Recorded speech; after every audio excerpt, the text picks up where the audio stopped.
এখন আমি ঝিঙ্গে পোস্ত করব। কড়াইতে তেল দিলাম।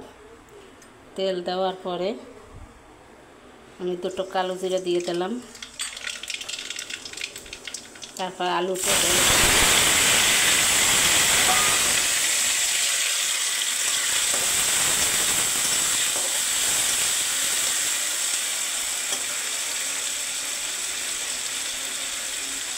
পরিমাণ মতন নুন দিয়ে দিলাম।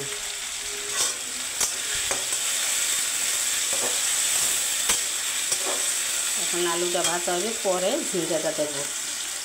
আলুটা ভাজা হইল, এখন সামান্য একটু হলুদের গুঁড়ো দিয়ে দিলাম।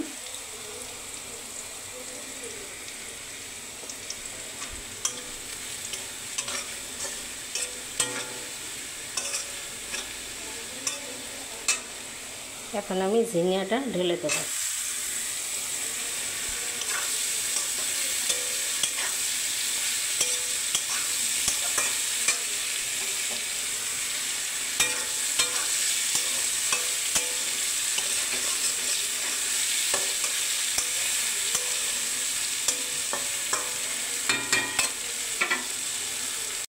এখন আমি একটু ঢাকা দিয়ে দেবো।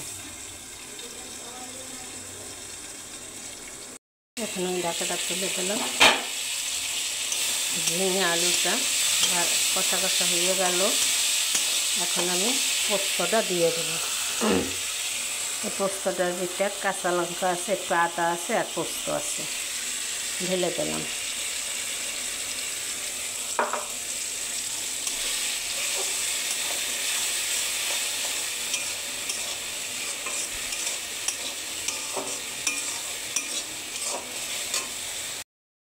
সামান্য একটু মিষ্টি দিয়ে দিলাম।